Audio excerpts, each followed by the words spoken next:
Hey, hello everyone. This is Aisha Zakari with my podcast called The African Stories. And today I'm extremely happy and proud to tell you that we've got our first guest, and her name is Ogunbunmi Damola. She is an astounding writer, speaker, content creator, and big leader, upcoming leader in our continent. And so I would like for her to introduce herself so everyone can, get to know her. Hi. Hello, my name is Oyindamola, as Aisha's recently said, and I'm a writer and I'm author. So I'm not just a writer alone, I write books. I've written 2 books already, and I've written a book titled, my first book was Guard Your Heart for Ladies. And the reason behind Guard Your Heart is to help ladies have a stable emotion. We ladies, we get so emotional that we get carried away. And apart from that, my book also includes self-love, accepting yourself the way you are, especially with the society we are in today.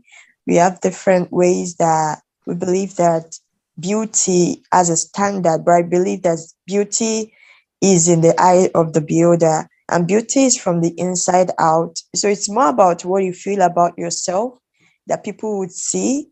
So if you don't feel confident in the way you are, whether you're tall, you're dark, you're slim, you're chubby, any of that, when you don't carry yourself in that light that you're beautiful, then nobody will see you as that. So it's apart from that, it also helps ladies to develop themselves, especially when it comes to self-development. Not just that you're waiting for a knight in shiny armor to come and save you. So it encompasses that. But one of the main reasons I wrote the book is to save ladies from emotional blackmail, emotional damage. That our emotion is one of our weakest points, and I think that we should protect it so that it could be healthy for the right person. And looking at a lot of things going on today when it comes to relationship, and I could see that most people that get damaged by this relationship are, most especially women. And I decided to write this book because I realized that over the course of 5 years, I've been able to escape the bad stories, the bad narrative that is going on today. So I wondered that, okay, let me document what I've been doing and what my sisters have been doing wrong. So I decided to document that so that you could also use that in assessing future relationships. It doesn't have to be a man or a woman or a romantic relationship. It could even be your friends, just to be sure that there are people you could trust and there are people you could rely on. And I think that's one thing that every lady strives on: security. We want to be secured. And that's what the book is all about. And I have another one called A King Amongst Men. And this A King Amongst Men is for men, most especially. And I realized the society that we live in actually paints some kind of picture to men, and making men feel some certain ways. And I feel that men are the leaders, and they should take anything they want to manifest. They have to first be an exemplary leader in every sphere of life, every sphere of influence. They should not just say they are men alone. Being a man means responsibility, and not just being a provider. And being a man goes beyond being a provider. And that's one thing I wrote. I love men of character, men that could, control themselves.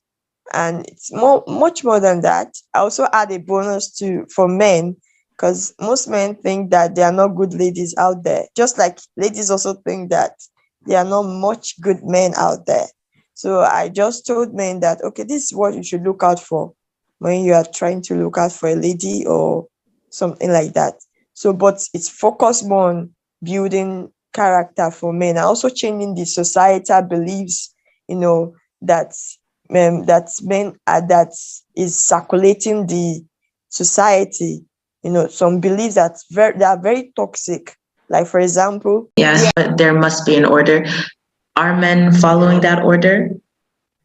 That's up to us to exactly. That's up to us to find out. That's up to us to judge, because of course there are people who are not upholding those the things, the God-given rights towards women or towards the children or things like that, and it works both ways. So yeah, like you said, I do believe, and I do agree with the things you say about, in our society we do really have to fix up, try not to. Uh, get carried away with certain things. And like you said, even the polygamy, of course, a lot of men are seeing that as like, a shiny new coin, and they run towards it because, of course, it's something that they would like. Well, not all, but some of them would definitely like it. And then some people rush into it without really understanding the responsibility that comes with it, and understanding how they're supposed to do it. It's just like you said, emotions, desires, and how we as human beings are not regulating those emotions and desires, both as men and women. So yeah, I do. I started reading one of your books about women, the first one that you mentioned. It's really interesting, and I do listen to and watch your content on Instagram. It is really interesting. So yes, to our listeners out there, I I implore you, you guys can, check her out and see what she does online and also in her books. Can you give us the name of the books once more? Okay. The first book for ladies is Guard Your Heart. I really want a lady to read that, not a man though, because I put a lot of secret there. Okay. Okay. Okay. The second one is A King Amongst Men, A King Among Men. All right. So yes, there you have it, guys. So now, thank you for your introduction. It was really interesting. And perhaps we could even jump onto those topics in more depth in the coming months. So today, our topic that we'll be discussing is the development of Africans and what that means to us as Africans, and also how will that impact our African continent as it develops physically and in our idealistic viewpoint. So I'll give the floor to you, Mrs. Oyindamola. Miss Oyindamola, what do you think about that topic? Okay, the development of Africans, actually, that's the correct thing that we need to have as a perspective for a long time. Most of the time you say the development of Africa, but the thing is, most of the time is the people inside the country that actually determines whether it will be developed or not. So whether if you're not, if we don't have the capacity to make Africa be what it should be, based on the belief that we have, based on the lifestyle that we have, I don't think that Africa will be developed. So it starts from those who are there, who live inside Africa, to make it bigger. And it starts from developing those young minds. It starts from developing people. So I believe that is what that means to me. So without Africans being developed, then Africa can never be developed. Yes, I really love how you talked about, and this is why I decided to use this, put the question, not the question, the topic into this framework, because a lot of the times I read in books, magazines, or articles, they talk about how, the development of Africa. So they use it as use Africa as an entity that can be developed, physically, infrastructurally. And that is true. We can develop ourselves through infrastructure and physically by, buildings and all that kind of stuff.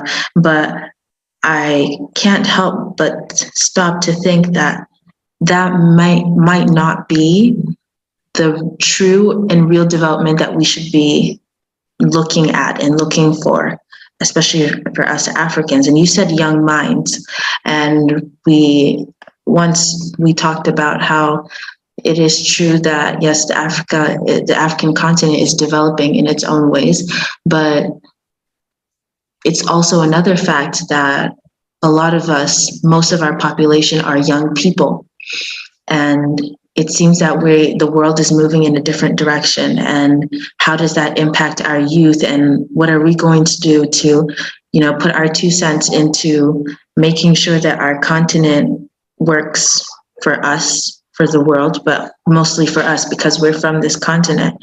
And sometimes I do end up getting scared from time to time, looking at how the world is going and saying, oh my goodness, if we really don't, get up and start thinking about how we as, the young Africans who are going to be taking over in the future, how things are going to go from now on in our continent, I really feel like the development wouldn't be as meaningful as it should be.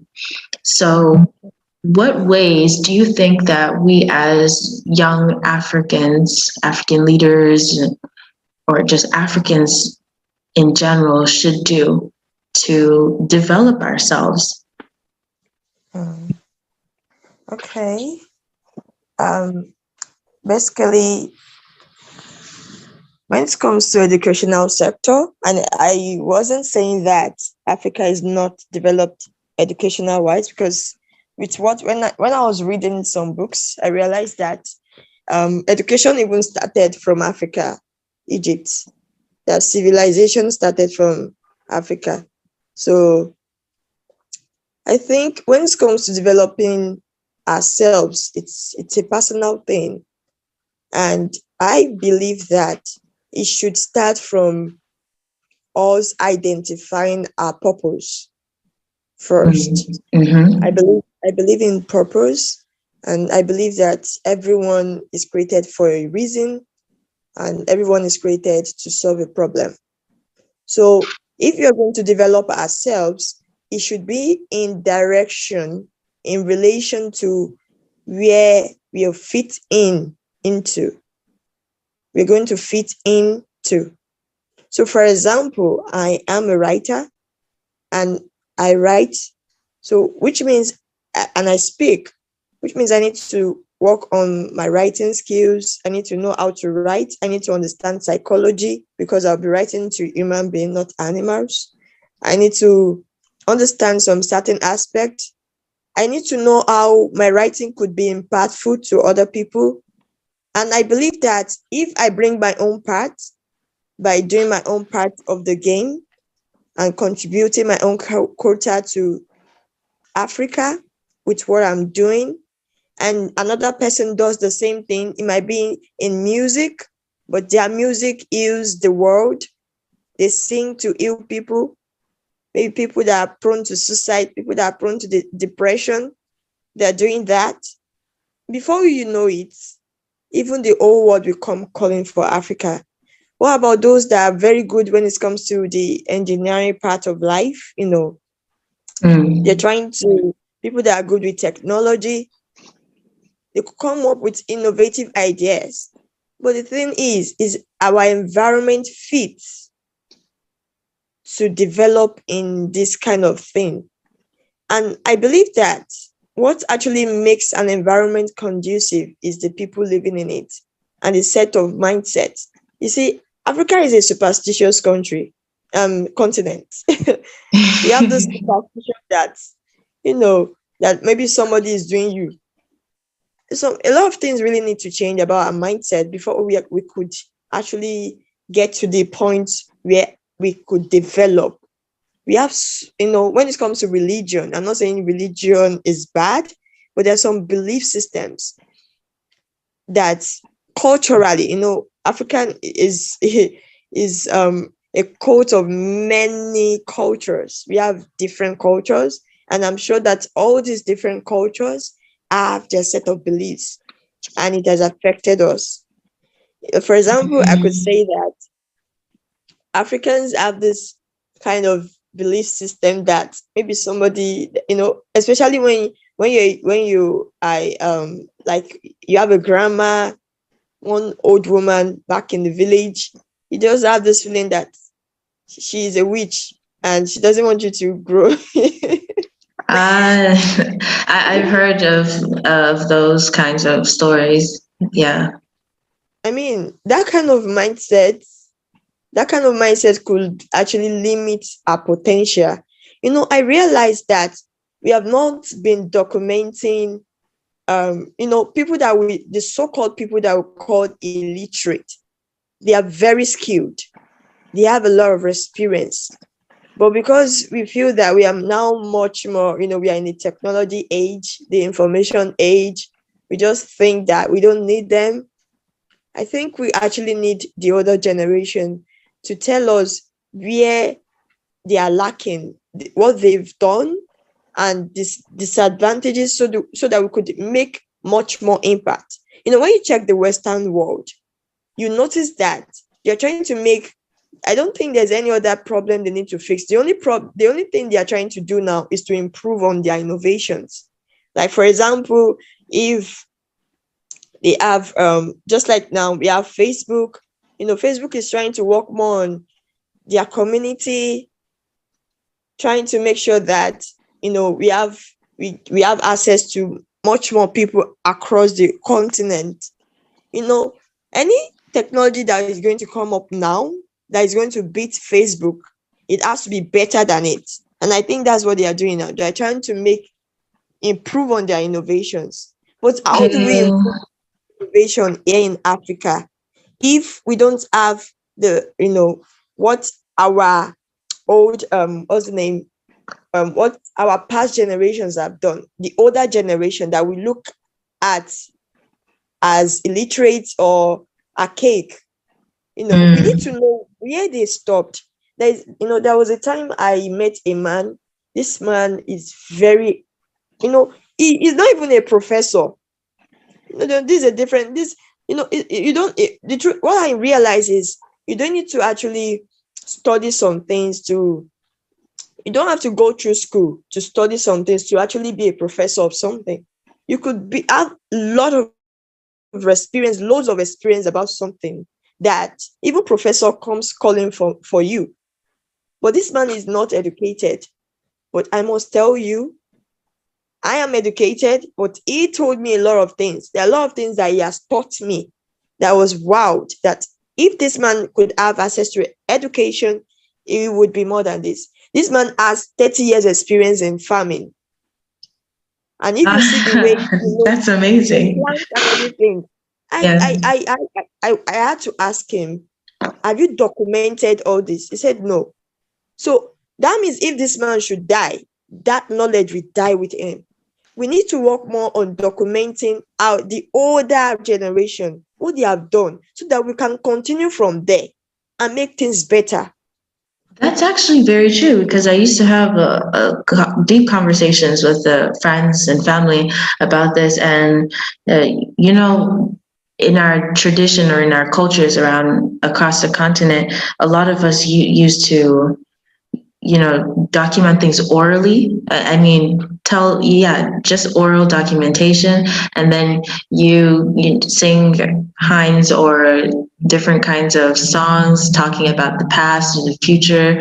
I mean, talking about the past or what could happen in the future, things like that, and telling us things through stories. This is something that we used to do, and I don't see it as much anymore. And the problem is now, yes, we don't write as much as we need to, like you said. So a lot of things to unpack from what you said. The first things you talked about was our belief systems within the continent, not necessarily religion, but culture.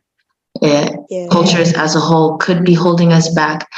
This is a lot of people, if they were to listen to what you're saying, I believe they would see it as something negative. But I think what I think the way to look at it is to see that, yes, there are some problematic things in our culture, not measuring it to Western standards or any kind of standards, but to our own standards. Are some of these practices helping us or hurting us? If they're hurting us more, we should, in my opinion, we should kind of let them go or ameliorate them so that they could work better for us. That way we could move on. Because if we don't do that, it's going to just cause people trauma. And then we're going to just go back and forth saying, no, abolish culture. Or some people say abolish culture and other people say, no, we have to keep the culture. For some reason, there's no in between most of the time in these kinds of conversations.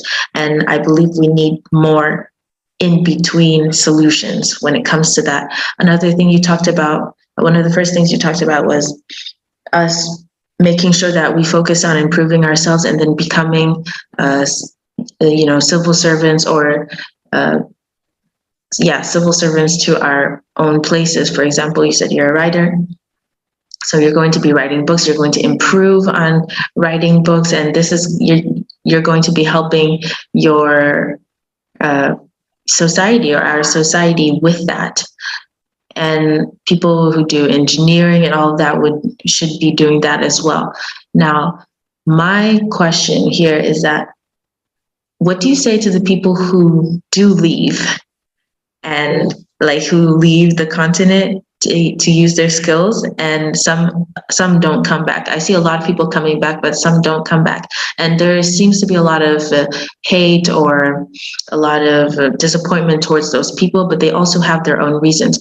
What do you think would be a solution for them, to come back and help build our continent as a whole? Or should they not? Well, what's is something I realized about life, but it still doesn't negate your responsibility to your continent, because I believe that there's a reason why you're born in this continent. If not, you would have been born maybe in one of the Western worlds. So I believe that even if that, where we are going to make it, the location we're going to make it in life is totally different. But even if we're successful in that part, because the main reason why a lot of people would not want to come back is because they are seeing some other parts are favoring them when it comes to other aspects of their life. And it's one of the most how would I say it? One of the things that they treasure most, because what will make someone stay there is the fact that they are benefiting something there. So I believe that even though they are benefiting something there, they should understand that anything can happen in another man's land, and at the end of the day, they will have to come back to their own country. But what actually makes them stand out is what they have done. What are the good things they have done? Not just, because anything they do there, it stays there and it can come here. And it doesn't have any documentation for their own generation. Because at the end of the day, their generation will grow up from there. Even if they bring them there, there'll be a time where their children will start asking questions of where did we come from? And it's the truth. They want to know where they emanated from. So I believe that as they are there, they should also try as much as possible to, once they see the kind of development they could see there, they should try as much as possible to also come here and also influence this community in a way that it has to be unique. It doesn't have to be the same way that it is there, but the way it will work for us here. I see a lot of people doing that. Yeah, a lot of people are doing that already. But I think that if they don't necessarily have to stay here, because, success is different. And where they will be making it could be the place where they are getting their source of income from. You get. So I can't really talk about that much, because a lot of people are making their income through that means. And if that is how they get to survive, so you don't really have a choice but to let them stay there. but they should also keep an open eye through their own On where country. they come from. Okay. Yeah, that Just is like what true. happened in Ukraine. You could remember Ukraine war. A lot of Yeah, Nigerians came back home. that is So true. A lot of Africans had to come back. Yeah. they don't have a choice. They have to come back. Anything can happen in the other home country. So they don't have a choice but to come back home. So what will matter now is, did they do anything for that will help them in return? Is there anything they've contributed to the Africans' development here, that whenever they come back, even when they are vulnerable, people are able to help them? Not that you just go there and you forget your whole family, you forget that you came from this place. You know, by the time you come back here and you think you need help, nobody will recognize you. I Imagine going. see. I've heard of cases of, sorry about that, Aisha. I've heard of a case where a man traveled out of the country, and I think he was deported after 70 years. He was 70 deported back. years. Yes, he spent close to 70, or but it's kind of a lifetime he spent outside the country, maybe 50, 60 years. He came back to Nigeria. Do you know he could not remember his location, he could not remember where he stays or where he lives. Imagine somebody that has a prominent life outside the country came back to Nigeria to be sleeping under the bridge. Yeah, This is that that's is the worst horrible. life ever. Yeah. Very horrible. And the only way people got to know this was because they had to question him. Because the man was very vibrant when it comes to speaking English. I say, how will you be so good with English and you're begging? You sleep on that. What's going on? What happened?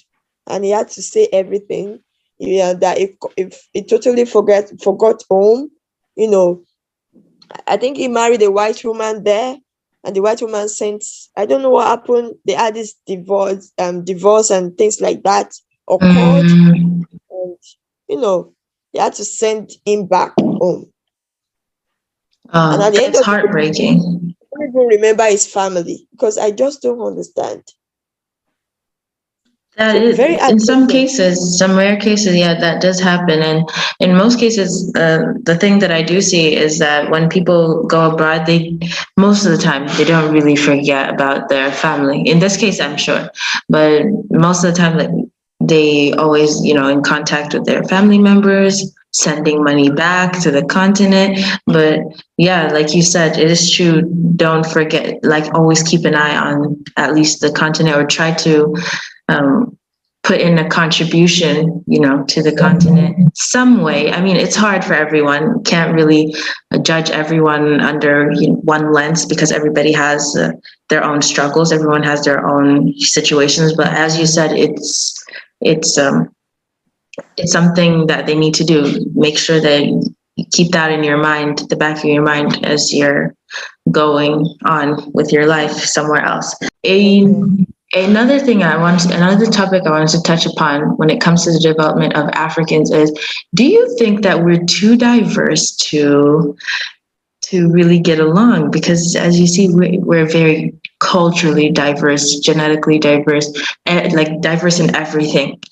We do have a lot of similarities, many similarities, but then we also have some cultural differences. So things like xenophobia or ethnocentrism, or just being estranged from one another because we don't see each other just as one people, not in the sense that some people would think, yes, we're one people, we're all human beings, but we do have a lot of differences. Do you think that is something that could be a barrier, or it could be an opening to the development of Africans as a whole? Yes. I believe that diversity actually makes life interesting, Mm-hmm. because the truth is, when everyone is the same thing, I don't think any development will happen.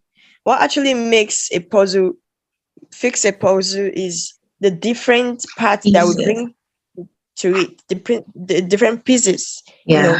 coming together and fixing it together.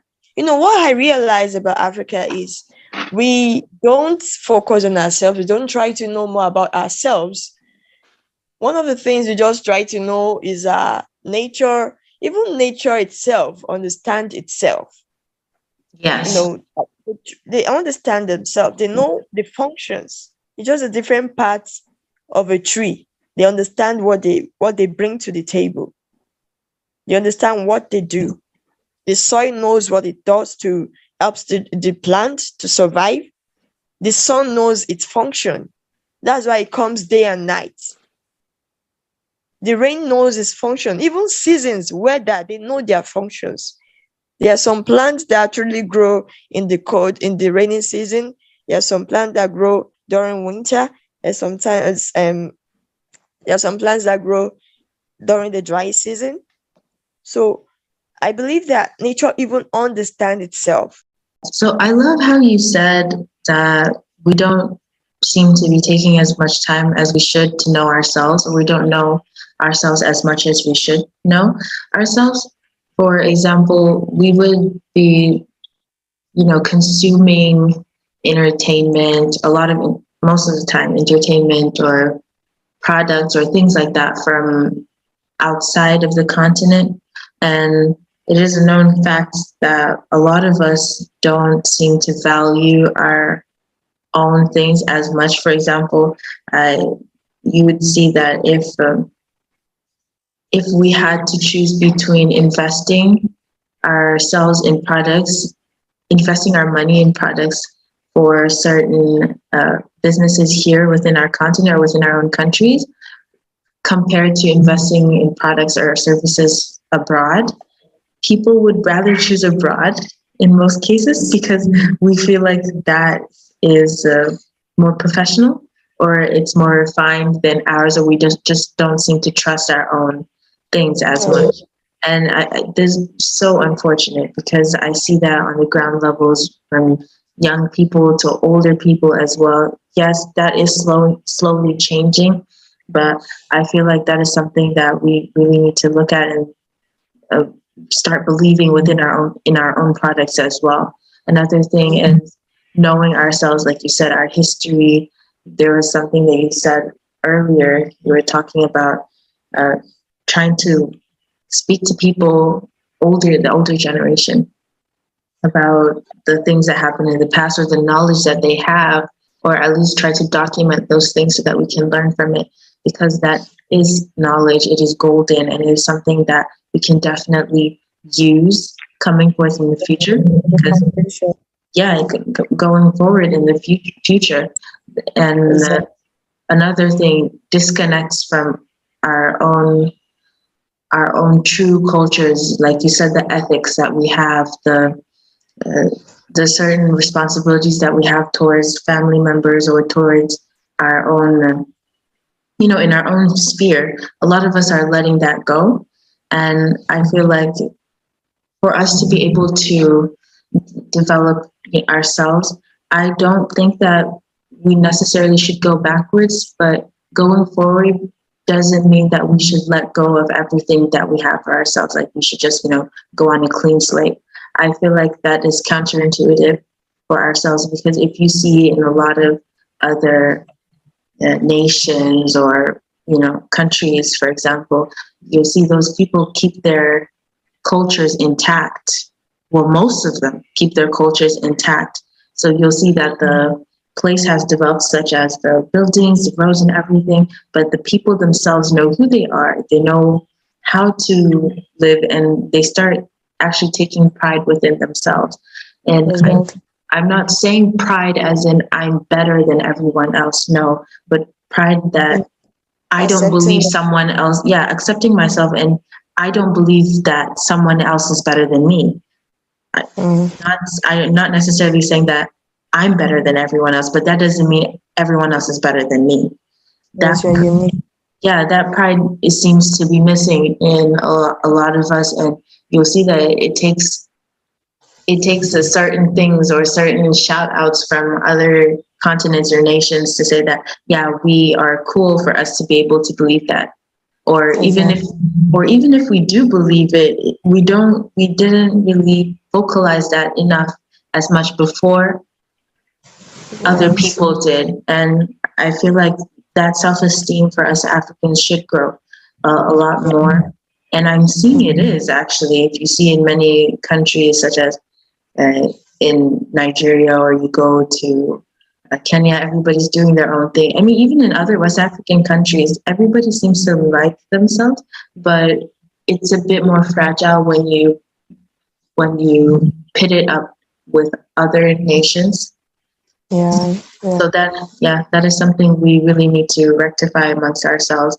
Another thing that I believe would strengthen our development within the continent is knowing each other more. I feel like we don't know each other as much. Yes, yes, you're right. I Yeah. mean, yes, I can't remember the day you started sending me those food. I mean, I was surprised that something like that existed. I'm like, what's this?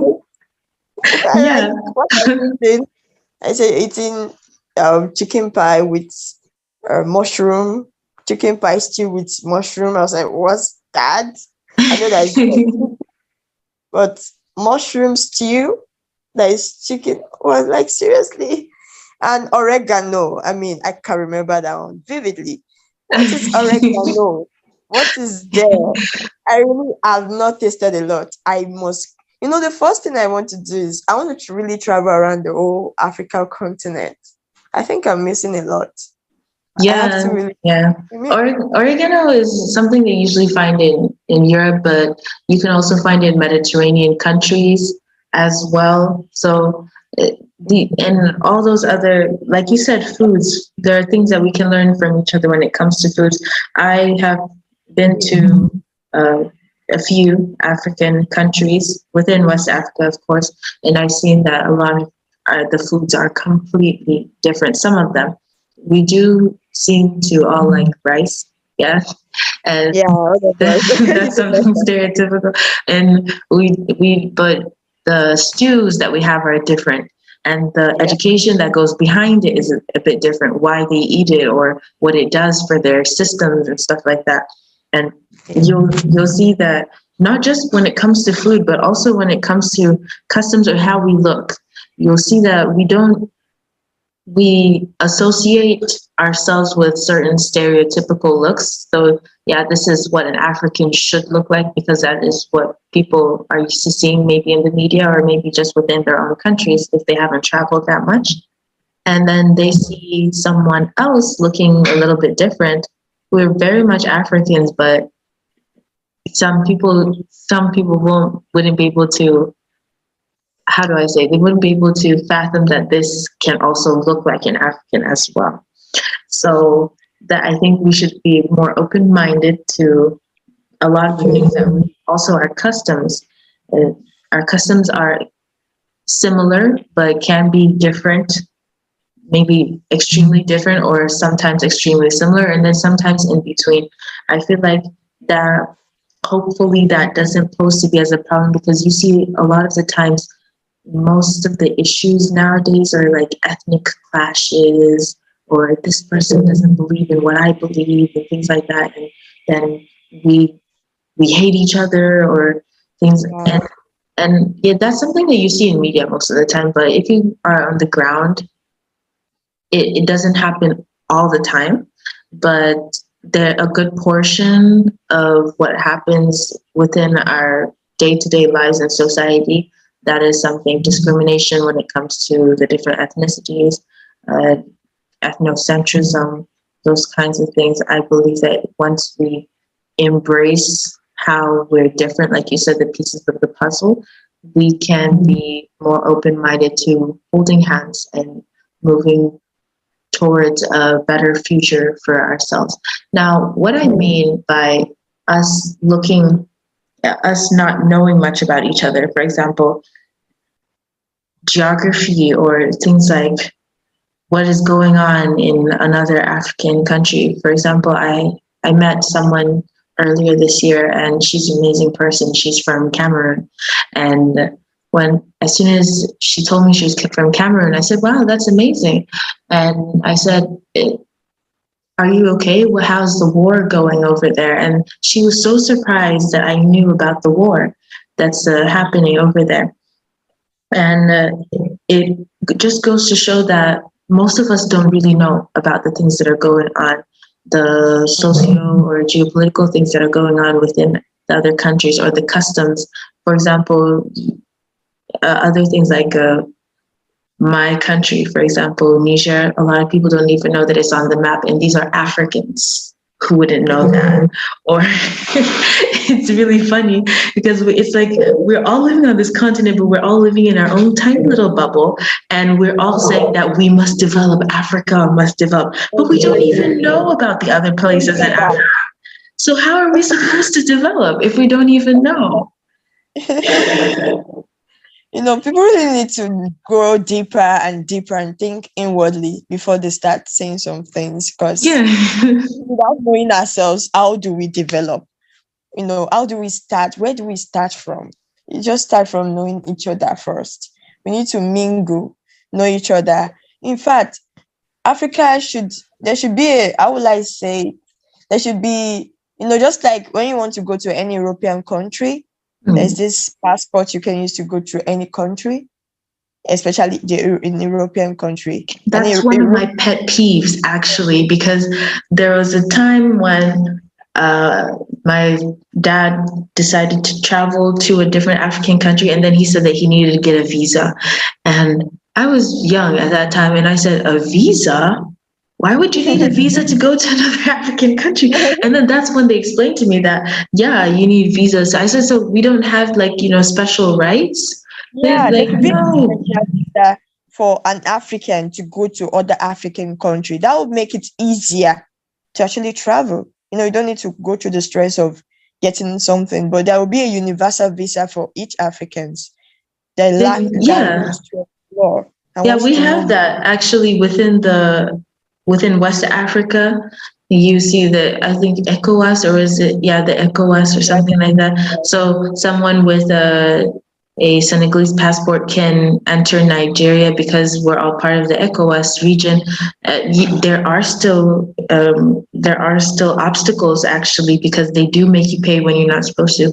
But yeah, that's something that I believe we should have for the entire continent. I really can't understand why I, as a, as an African, would go to another African country and need to start, look for a visa. I understand that, yes, it's a different country, but we should have something in place, like what the Europeans are doing, or exactly. yeah.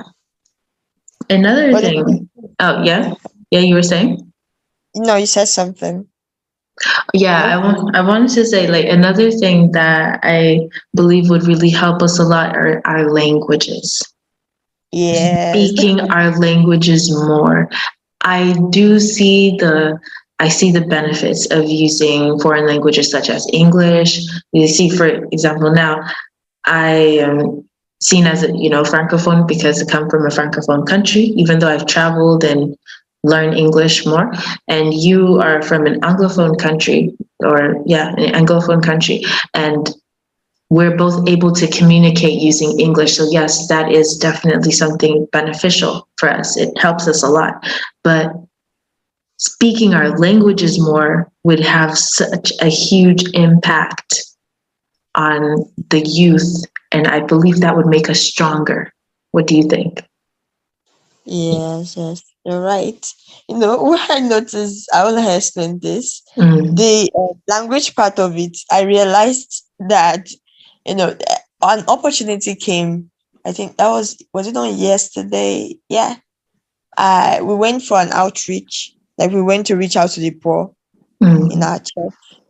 So, and most of these people are locals, local people. So I need to speak in my local dialect. That was when I realized that it's been a long time I actually spoke my local dialect. I was struggling. I mean, what's going on? What happened? I, as I'm trying, even as I'm speaking my Yoruba, because Yoruba language, as I was speaking, doesn't mean I didn't speak it, but when you have to sit down and think about something that should be flowing freely, you have Yeah. to think for a little time, like, hope I'm not making any mistake in your own language. And that really opened my eyes. Like, wow, I really need to work on this aspect.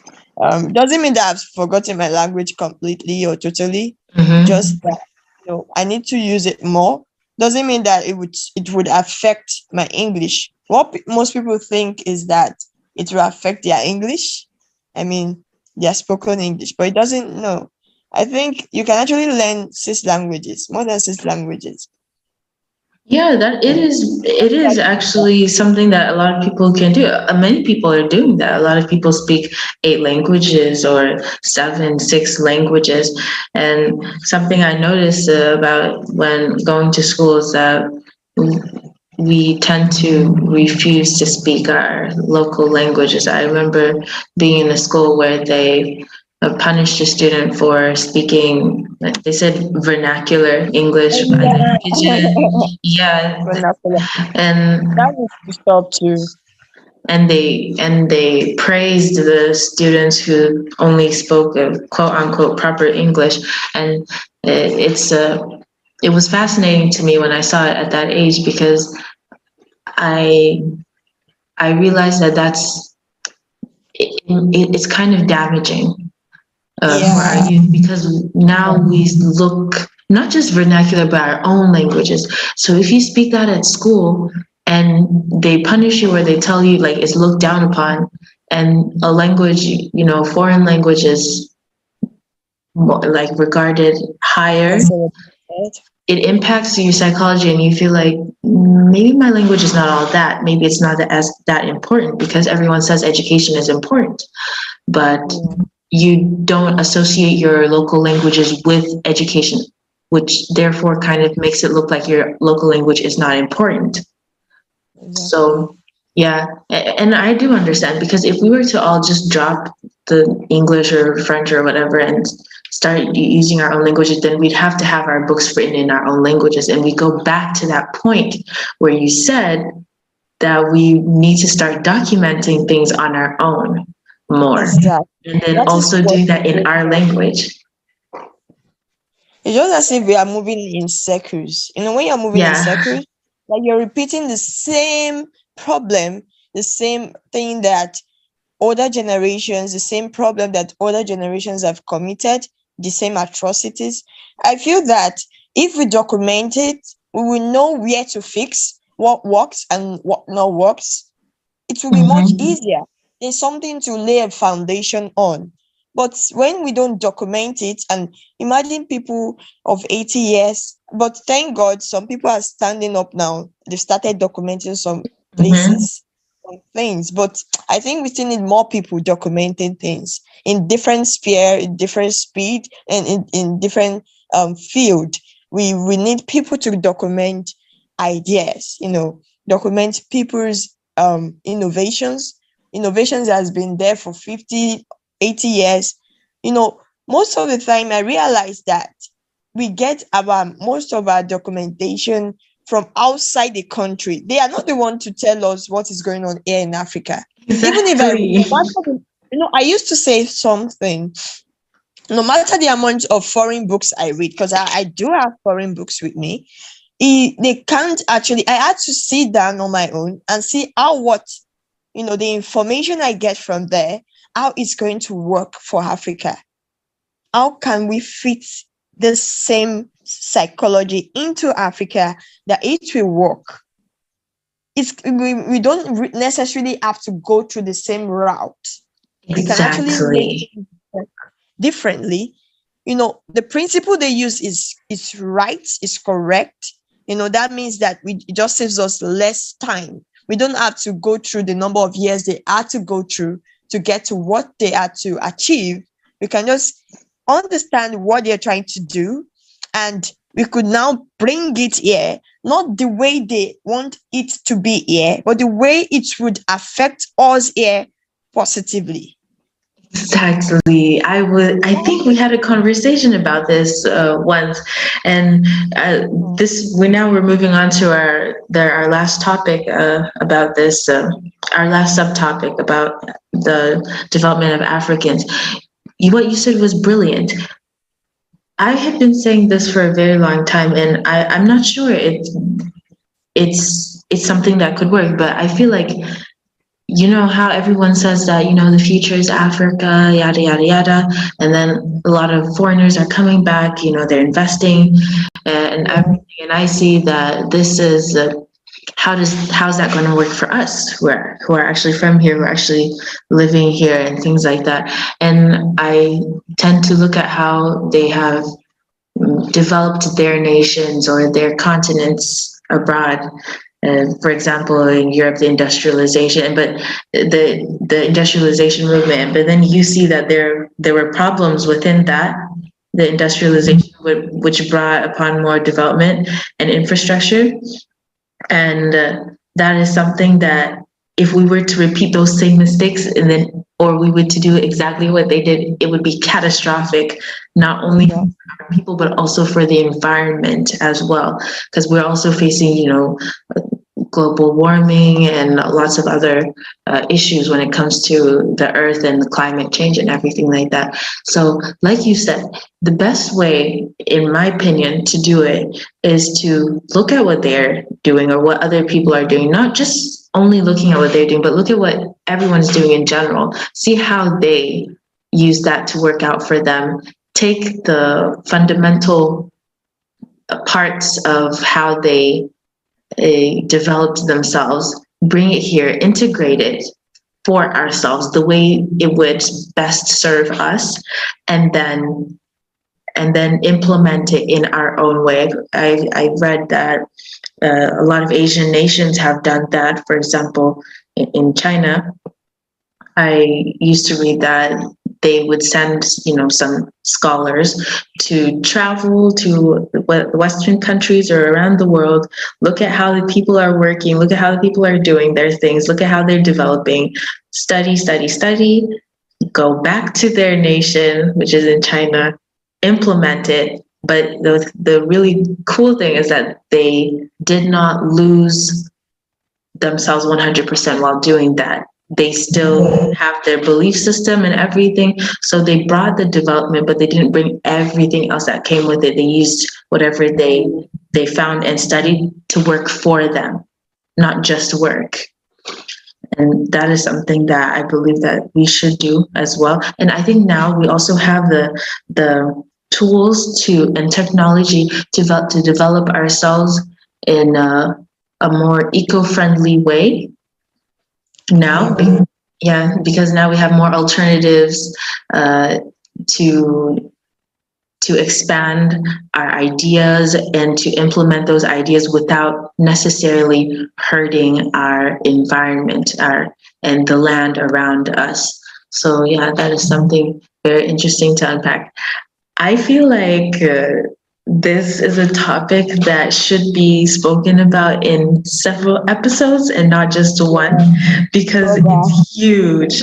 I once had a friend come over and he asked me, what are your plans for the African continent? And it took me a good minute because I had so many things that I'm doing. And then I couldn't really answer him in the beginning. I said that it's way too big. We're like the second largest continent on the planet. And when I think about it, it's not just me and it's not just my people or my customs or my ethnicity. It's millions of other people, millions of other ethnicities and customs. And how am I going to effectively impact them? What do you mean? What are my plans? So this is something that as leaders, we should be revisiting this topic over and over again and also implementing it. So exactly, that's exactly what I want to do. I believe that apart from writing, because I write, I want to implement every single thing I write. Because once I start implementing every single thing I write, for example, you talked about Africans not liking it, not loving each other, hating each other. And I want to start from me, loving my neighbor next door. Oh, this person need this.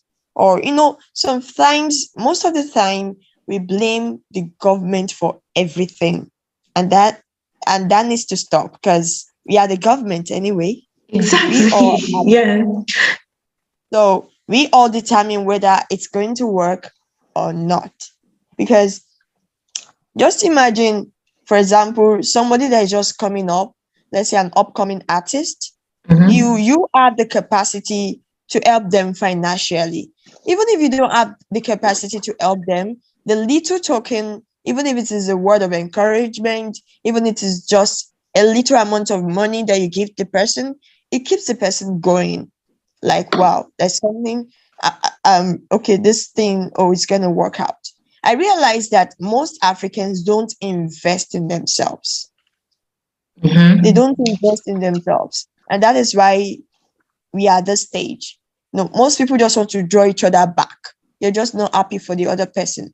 If the other person is making progress, you just feel like, I don't know where that but I think it's just part of human, is it human nature? Yeah, But you see that, you see these tendencies all over the world as well.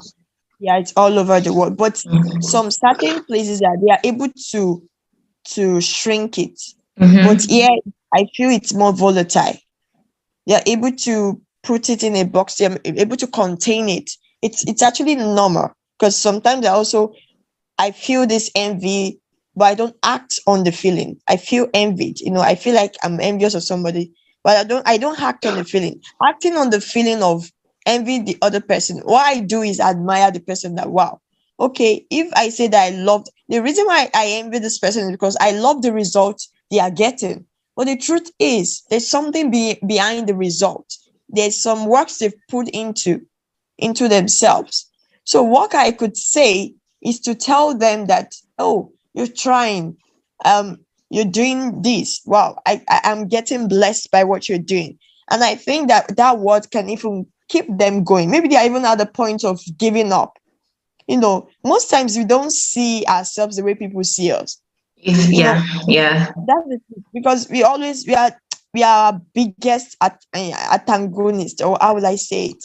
We are your biggest antagonist. enemy. Yeah, you Yeah, attack yourself more than other people attack you. You yeah. tend to look down on yourself. There was a time, when I was building my portfolio on social media and doing my writing, my speaking and everything. I was just doing it. I was like, okay, I hope this, sometimes I'll get likes, sometimes I will not get likes. You get, but Mm. it doesn't mean I just kept doing it, but that doesn't mean that I don't believe in myself. But there's this point where you just feel like, am I doing the right thing or not? You're just a little bit, I hope I'm doing what is right. So Yeah, there's this girl from South Africa, and you should know her, Mam Kabela. I love her. She was a part of our class at UPG. Yeah, Amazing yeah. person. I Yeah, had time to interact with her. She's a debater, an amazing debater. And yeah. yeah. So I don't know. She just checked my profile and she started coming to me. Oh yeah, boss babe. I'm like, what? Doesn't mind it though. Like, I was not like I looked down on myself, but I was like, the way she was hyping me, like I was this billionaire lady, like I have all everything working out fine. But people can actually look good on social media, but doesn't mean that everything is working totally fine. Like everything is perfect for them. That's Yeah. one thing. And That I feel yeah. that your words can actually help them. Your words of encouragement can actually help them. When you see Yeah, that, exactly. so And we also should more if we should affirm ourselves. yeah, I do believe in supporting and uplifting other people instead of tearing each other down. It is a human, how do you say, natural for humans to envy sometimes and to feel jealous about something.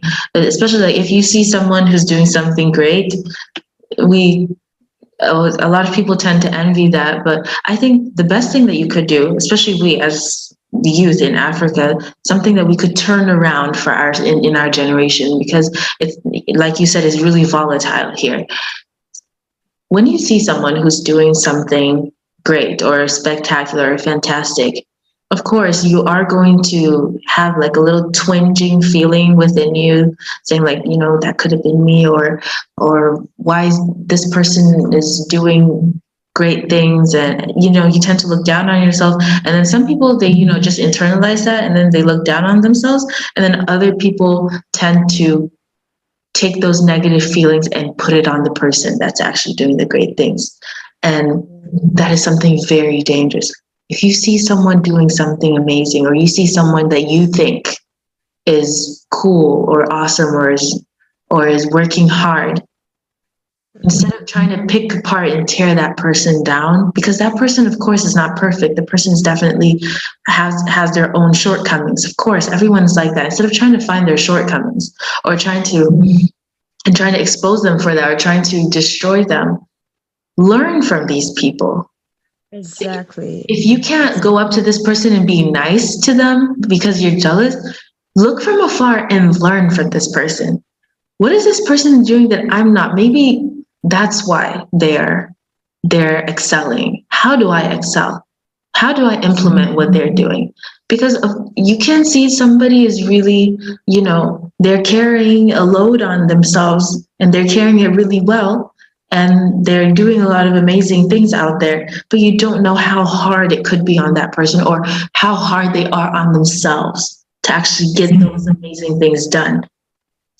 So yeah, I think this is something that a lot of our youth should learn from each other. Exactly. When you see shortcomings, let's be respectful about it, try to help each other out when it comes to our shortcomings. Just stop the endless tearing and picking apart. I think that's really going to help us a lot. Just stop those things altogether. If you envy someone, just say, God, when can I have it? And I'm willing to have the same thing, or better, or in my own way. Work on yourself and learn from others. Exactly. So, why I said this is, there was one time like that. I was, my normal writing stops, and there's this guy. He has always been coming every time. People that are always on your neck. Yeah. Yeah, he has always been coming, but I always sometimes ignore his text because I don't know him, so just like a stranger. But sometimes I reply his text. But this time around, I don't know, maybe he's trying to, I just decided, okay, let me just answer this guy. And after everything, you won't believe what he said. Sam, there's something about what I'm doing. It's as if I'm moving in circles, like I'm not doing well, kind of thing. Like I'm repeating the same thing over and over again. That kind of thing. Do you know that doesn't mean that what he said hurt me, but I had to contain it and say, okay, if this is what you said, I will still work more myself, but not because of what you said exactly, but I just need to see from another view.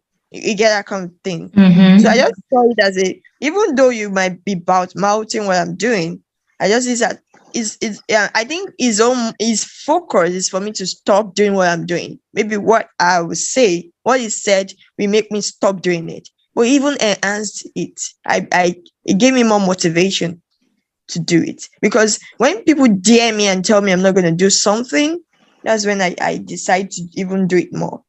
That's when I didn't know how I even got to that level of doing, talking and doing a lot of things. I I think a lot of creativity comes from people telling you can't do something. You just want to tell them, no, you're not the one to tell me I can't do it. I can do it. But it's okay. I think we Africans need to support each other more. In the capacity that we are. We don't need to be rich necessarily. If it's just a token, just to help the person's ambition, the person's goals, the person's passion, to go a long way. And I believe that anything you do, we always come back in return. Yeah. What goes around comes around. So Exactly. try to put out as much good as you can, so that the good will come back to you. Definitely. So yeah, I really loved this session. I'm really excited to have had you come on this session, this podcast, and speak about these various subtopics under the general topic of how we could develop as Africans. So thank you so much for coming on. to the African Experience X Stories, and I am looking forward to having you again, over and over again, actually, maybe several times throughout the year. So, yeah, thank you very much. You're welcome. Okay. Have a nice day, everyone. You can always reach me and connect with me through my Instagram at writer Angela Inspires. Writer Angela Inspires. That's just it. Just press it. You see me. And you can also connect with me on TikTok, writer Angela Inspires. And I also have a book that is coming up very soon, and it's about Africa. It's about us coming together, and I suggest some possible things there. So it's titled A New Nation. I believe that we are a nation of different people. We are a nation consisting of different people. And so I decided that all these ideas coming to my head, I need to document them. So probably the next generation will make use of it. So I'll thank you very definitely give that book a read. I'm sure, I hope everyone else does too. Yeah, that book is actually, I would say that is one of my masterpiece, because that is a book that actually resonates with you so much that like, wow, I feel like this is my destiny kind of thing.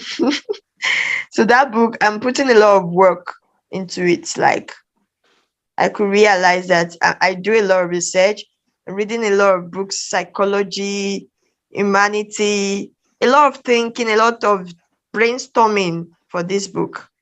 And I believe that it's going to impact our continent, our country individually, because I wrote it based on Nigeria. But I could see that if we could implement it in Nigeria and it is successful, it could also be implemented in other countries.